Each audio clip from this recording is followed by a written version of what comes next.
Today, inshallah ta'ala, we're going to discuss two solutions or two things that if you could master them, inshallah, very well, you will be able to break free from pornography addiction. They are identifying your sexual triggers.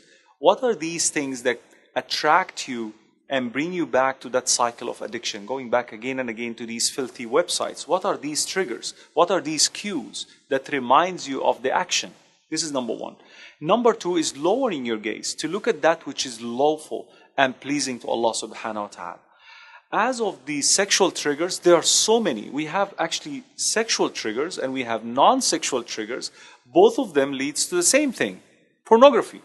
The sexual triggers are obvious. Things that you watch on a scene in a movie that attract your sexual desire and so on.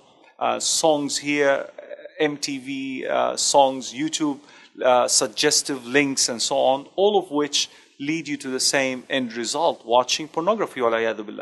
The non-sexual triggers is boredom, loneliness, isolation. You're always alone. You have nothing to do. You're not productive. All these, again, leads you to the same destination, pornography. How about lowering your gaze? Lowering your gaze is the ultimate solution for breaking free from porn addiction. Because the more you see, the more you stare, the more you store. This is the human camera. It stores everything that you look at. And so when you look outside, when you go outside the streets and you start looking at girls walking by wearing inappropriate clothes, or even looking at boys who are not wearing properly and staring at them, immediately these images will be stored in your brain. And once you are home, once you are alone, immediately the dopamine, these chemical reactions or hormones start working in our brains, reminding you of the activity. What is the activity? Pornography. That's why Allah subhanahu wa ta'ala said in the Quran, in a form of command, telling the Prophet sallallahu alayhi wa sallam, قُلْ لِلْمُؤْمِنِينَ يَغُضُّوا مِنْ أَبْصَارِهِمْ. Tell the believing men to lower their gaze whenever they see something haram, whenever they see something shameful, to look elsewhere. And the same command is given to the believing woman. قُلْ لِلْمُؤْمِنَاتِ يَغْضُضْنَ مِنْ أَبْصَارِهِنْ.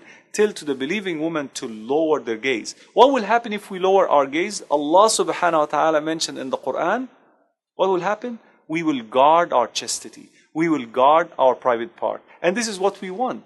So two things, inshallah, you have learned today.